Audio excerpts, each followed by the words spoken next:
What up, guys? Welcome back to another episode with myself on Recovery Month. I have my beautiful wife, Ashley Wahler, here today, and I'm excited that you're here, Ash. I really want to talk about recovery is shared, and what it's like to support a spouse in recovery, and the hard truths of the healing moments, right? Because not only does the alcoholic struggle when they're going through it, or the addict struggle when they're going through it, but those around them are directly affected.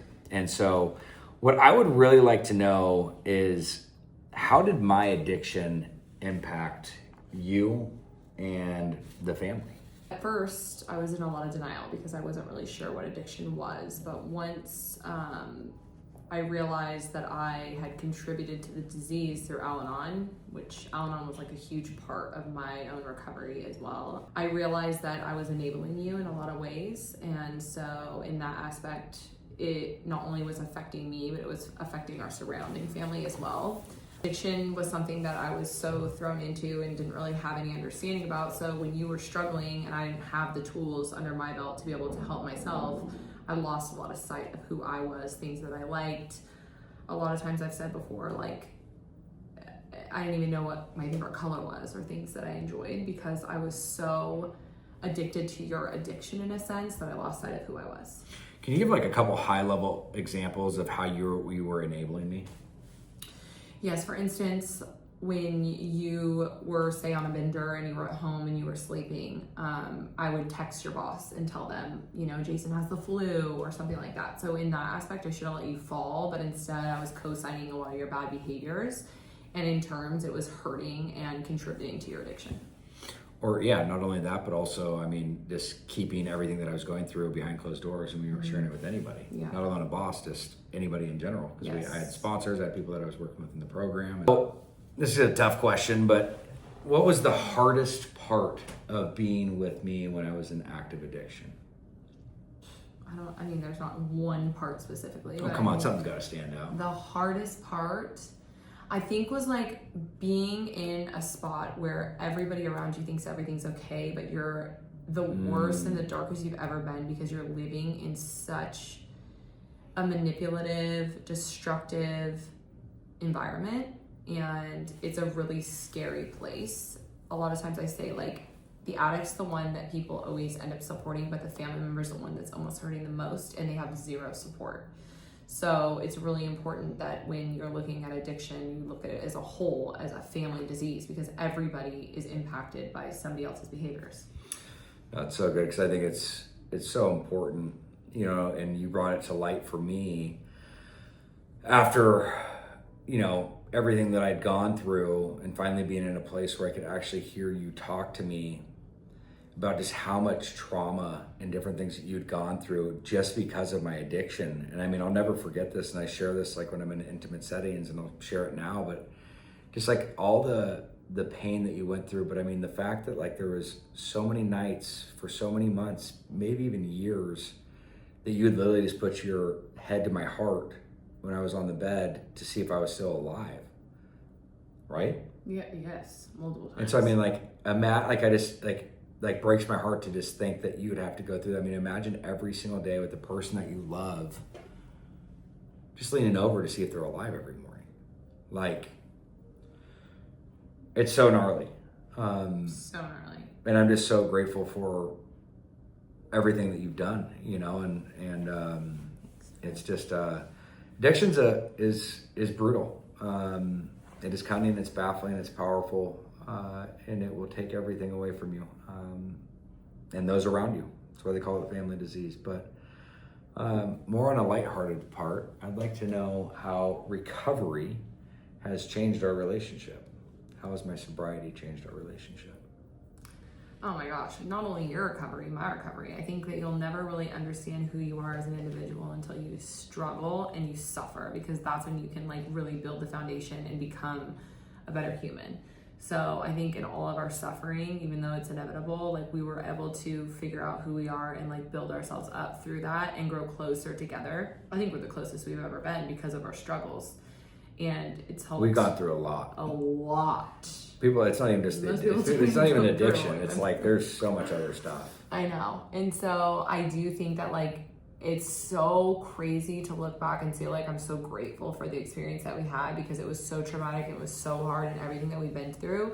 But I am so grateful to be on the other side and having that knowledge and knowing what we've been through today, because I do think it's like you and I are stronger than we've ever been, and to have a partner in a relationship is so valuable, and to like walk through life with somebody else, not just like a facade, but like really being a soulmate with somebody. It takes a lot of work. No, 100%. I mean, were there moments where you thought you didn't know if we would make it? Of course. Yes. What got you through that? Well, I think constantly reminding myself that the disease itself is not the human that you were was giving me hope that one day I would get my person back. And that being said, is I knew Jason when he was sober, and that's the person I fell in love with. So when the disease had taken over his body, I always say it's like a demon took him over. It's like spiritual warfare. He was not the person that I knew he was. So I always yearned for that side of you to come back, because I knew the disease was taking over your body in a way that was incontrollable for you.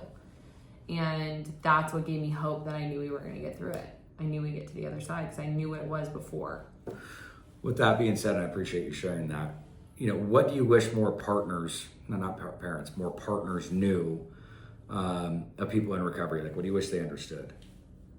I wish that more people understood that a lot of times the spouse or the family member is a part of the journey and a part of the recovery, and the addict is not the only problem in the relationship. I think that that's really important. I think that there's a much higher success rate of your spouse like continuing in active recovery if you're also seeking help too, because you can't constantly like put your significant other as the higher power or as the person that needs to do all the work. Like, it's a team effort. That's why it's a family disease. Everybody needs to do the work, and then you'll have more success on the other side, and you'll understand each other better. That's the most important thing. We experienced that. Like, when I was just working my program in recovery, I started to get better and excel, and Ashley was still kind of stuck in this spot until she really re-engaged in her program, which kept us up to equal playing fields. And so you said that perfectly, and just kind of like a summarization of that is like, wherever there's an alcoholic or an addict, there's a codependent, and sometimes they're just as sick, if not sicker. And so both parties need to heal if you want to have a flourishing relationship. How do we continue to share recovery as a couple today? I mean, like, I think it's daily. I mean, I think people like, constantly ask about how did you guys get through it? What are the steps? How do I help my loved one? I mean, I think it's something that comes up daily, and I'm sharing that. I want you to answer the question. But is there anything that comes, on a thought outside of just active communication with others? I think like one throughout service, like you were saying, because I think that it is really amazing when you can help out somebody else that's struggling, or even just give them an eyesight and say like, hey, I've been through this and this is what worked for me. It's not like giving them rules and tools and everything else, but just saying like, I've been in your shoes and here's how I am today, and here are some of the steps that you can do to take that. But also like through our children, because I think that recovery itself lies in us, but like we're changing the trajectory of our children's lives because we live in active recovery. Yeah. So like we can see it in our kids. That's like the most amazing reward ever. Yeah. It's daily, babe. What is one message of hope you'd give to a partner supporting someone who is in recovery? I think that just because somebody is in the depths of their disease doesn't mean that it's an end all be all. I think a lot of times people jump into the future instead of being in the moment, and I think that it's really important to be where your feet are when people are really struggling, because it's really easy to go down a rabbit hole and say like, I'm going to be alone, this isn't going to work out, I'm going to be, a single parent. Like, that's a really scary thought. So just try and be where your feet are and reach out for professional help, because you cannot do this alone. Like, this is a very multifaceted disease, and I think it's really important to reach out to people. Don't keep your secrets. Talk to somebody that's professional that can help you get through it. So proud. Thanks, Benny. Love you. I love you. All right, guys, we'll be back with another episode in a couple weeks with Ashley, continuing our journey in the month of September, which is Recovery Month. Thanks for joining us.